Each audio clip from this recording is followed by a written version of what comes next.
Some objects are more than just their function. They become legends. Today, we're diving into the life story of one of the most iconic, most recognizable handguns ever made, the Luger P08.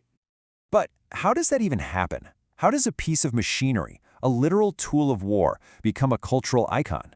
Well, it's about so much more than just how it works. It's a story about a revolutionary design, a history that shaped the world, and a legacy that has completely outlived its time on the battlefield. So, to really understand its journey, we're going to follow its biography, piece by piece. First, we'll look at that iconic design. Then we'll get into the brilliant engineering that makes it tick. We'll follow it right through 2 world wars, figure out why it became such a sought-after prize, and finally, see how it ended up becoming a star of the silver screen. All right, let's start with the most obvious thing. What makes a Luger a Luger? It's that shape. You see that shape and you instantly know what it is. That super steep grip angle, that distinctive toggle mechanism right on top. It creates a silhouette that looks like absolutely nothing else. And right from the very beginning, the Luger was a total game changer. Think about it. This was an era of pretty bulky, utilitarian firearms. And then this thing comes along. It's sleek. It's almost elegant. This wasn't just another tool. It was basically conceived as a piece of industrial art. But that unique shape isn't an accident. It's a direct result of some seriously revolutionary engineering. And this was all the work of its Austrian inventor, George Luger. He was obsessed with perfecting an earlier, much clunkier firearm design, and boy did he succeed. The secret sauce, the thing at the very heart of the pistol, is its most brilliant feature, the toggle lock action. And the inspiration for this is just fascinating. It's modeled directly on the human knee joint. How cool is that? By applying that same biomechanical principle to a firearm, George Luger created a system that was a massive leap forward in both strength and reliability. So how's it work? Well, when a round is fired, the recoil forces that toggle joint up and back, just like a knee bending, which pops open the breech and ejects the spent casing. Then a spring snaps the whole mechanism forward and down, chambering the next round. It's this beautiful mechanical ballet that happens in a blink of an eye, and it's a design you really won't find on almost any other pistol out there. But the innovation didn't stop with just the mechanism. As if that wasn't enough, to go with his new pistol, George Luger designed a whole new cartridge, the 9x19mm Parabellum. Does that sound familiar? It absolutely should. It went on to become the single most popular, most widely used handgun ammunition in the entire world, a standard that is still dominant over a century later. Just incredible. So, with such an advanced design, it was pretty much inevitable where the Luger was headed next. It was going to war. And its journey through the first half of the 20th century would absolutely cement its place in history forever. Its adoption happened fast. Switzerland was actually the first in 1900, but it was Germany's adoption, especially by the Army in 1908, which gave it that famous P08 name, that really sealed its fate. It became the standard sidearm for German officers in World War I and was still carried by countless soldiers all the way through World War II. And the scale of production was just massive. We're talking around 3 million Lugers made. This was not some rare, exotic weapon. This was a frontline instrument of war, and each one was manufactured with unbelievable precision and quality. But that high quality, that amazing craftsmanship, that was also its Achilles heel in wartime. The Luger was a masterpiece of precision, but that meant it was expensive and really time-consuming to make. As World War II geared up, Germany needed a pistol that was cheaper and faster to pump out, and that was the Walther P38. So, in a strange twist, the Luger was eventually replaced not because it was a bad weapon, but because it was too good. It was too finely crafted for the brutal efficiency of total war. Now, this reputation for quality, combined with its futuristic look, gave the Luger this unique mystique on the battlefield. To the soldiers who faced it, this wasn't just another piece of enemy gear. No, this was something more. For Allied soldiers, capturing a Luger was a huge deal. It was a real, tangible symbol of victory. It was famous for being incredibly accurate. It felt like a precision instrument in your hand, and it just looked like nothing else out there. Bringing a Luger home from the war was the ultimate souvenir, a status symbol that basically said, I was there and I won. So, the war's end. But the Luger's story? It wasn't over. Not by a long shot. In fact, you could say its second life as a cultural icon was just getting started. It made the jump from the trenches of Europe to the studios of Hollywood. That unique look made it perfect for the big screen. For decades, if you wanted to show that a character was a cunning, sophisticated villain, you just handed him a Luger. It's shown up in countless movies and video games, becoming this visual shorthand for German engineering and a certain kind of cold, menacing efficiency. And to this day, it's still one of the most sought-after collector's items in the world. Yeah, its journey from the battlefield to the movie screen was really fueled by that powerful look. Its design is just so evocative that it has completely locked itself into our collective imagination, forever tied to the drama and conflict of the 20th century. And all of this brings us to a final, really fascinating question. The Luger was designed for combat. It's an instrument of violence. But can it also be seen as a work of art? A triumph of industrial design and mechanical genius? The story of the Luger P08 seems to suggest that maybe, just maybe, an object can be both. You know, it's one of the most recognizable shapes in history. It's small enough to hide in a tuxedo jacket, but man, it has a reputation that is larger than life. So today, we're going to dive into the Walther PPK, a pistol that made this incredible leap from the battlefields of World War II all the way to the silver screen. But that right there, that raises a pretty fascinating question, doesn't it? I mean, how does a piece of military hardware, a tool with a really serious and, let's be honest, often dark history, become a global icon of cool, of sophistication, and even heroism? That's the story we're going to unpack. And of course, you can't talk about the PPK without talking about him, James Bond. The second Q handed 007 this pistol back in Dr. No, it was cemented in pop culture forever. But the story of why this specific gun was the one chosen, well, that starts decades earlier. To really get why it became so famous, you first have to understand how it worked. We've got to go back to the drawing board, because in its day, the Walther was, well, it was nothing short of revolutionary. Okay, so try to picture the scene in the 1920s. Most handguns out there were what's called single action, and that meant you had to physically pull back a hammer with your thumb before you could even fire the first shot. They were often clunky, they had these complicated safety mechanisms, they were just slow to get into a fight. Not great for police, and definitely not for undercover work. And this is where Walther just completely changed the game. They perfected the double-action trigger for a semi-automatic pistol. So what does that actually mean?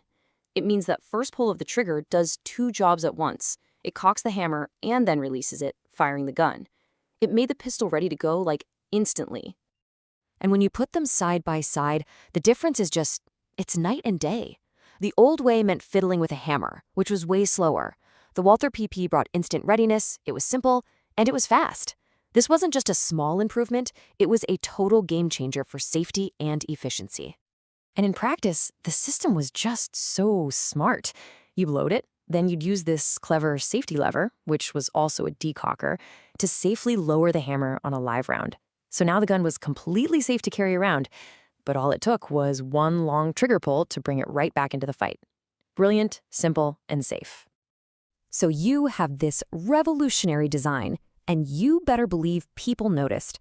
When Europe plunged into war, this innovative little pistol found its place in the history books. And its rise was fast. The original PP, which stands for police pistol, literally police pistol, showed up in 1929, just 2 years later. Walther released the PPK. That K stood for criminal, which, you guessed it, meant it was designed for plainclothes detectives. It was smaller, easier to hide, and by the time World War II kicked off, it was in the perfect spot for widespread adoption. And when I say widespread, I mean pretty much everyone got their hands on it. We're talking high-ranking military officers who needed a personal sidearm, pilots who needed something compact in the cockpit, and of course, all sorts of police and security forces, including those with the most sinister reputations. And the reason was pretty simple. It just worked. It was small, it was incredibly dependable, and those advanced safety features meant it was a lot less likely to have an accidental discharge. In the chaos of war, you better believe those qualities were priceless. Okay, so we have a pistol that's proven itself in the most demanding environment on Earth. And after the war, that reputation is exactly what set the stage for its incredible second act. And this right here, this is the absolute core of our story. This is the aha moment, the exact same characteristics that made the PPK a favorite of real-world officers, pilots, and agents, made it the logical, perfect choice for a fictional spy. I mean, just look at how perfectly this crosses over. Its compact size was great for a pilot's cockpit, and just as perfect for hiding under a dinner jacket. That instant readiness from the double-action trigger was crucial in combat, and equally crucial for a spy who's been caught by surprise. Its safety and its reliability, those were lifesavers no matter what side you were on. So the PPK wasn't just some flash in the pan. It didn't just have a moment in the spotlight, it created a legacy that has lasted for nearly a century. No, seriously, think about that. This is a design that is over 90 years old, and it is still in production today. That kind of longevity is almost unheard of in the world of firearms. It's just a testament to getting something so right so early on. And its impact. Oh, it goes so far beyond just its own production run. The concepts it pioneered, especially that double-action trigger with a decocker, became the foundation for generations of service pistols that came after it. So many of the handguns carried by police and military today, you can trace their design DNA right back to the Walther PP. Which kind of leaves us with one final big thought. The PPK is an icon of fiction, right? It's the symbol of a hero. But it was also a tool of a real-world regime that was responsible for just immense suffering. It's this fascinating, complicated duality. It's a reminder that an object's story is often way more complex than the one we see up on the screen. So, can its cinematic fame ever really truly overshadow its wartime history? That is something to think about. You know, sometimes the most important ideas aren't born in some peaceful lab. They're forged out of desperation.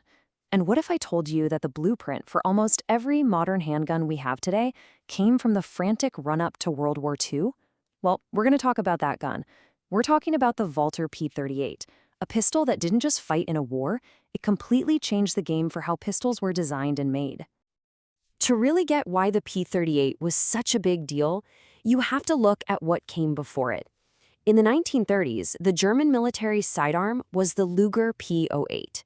And let's be honest, the Luger was more than just a gun. It was a work of art, a national symbol, and an absolute legend for its accuracy and engineering.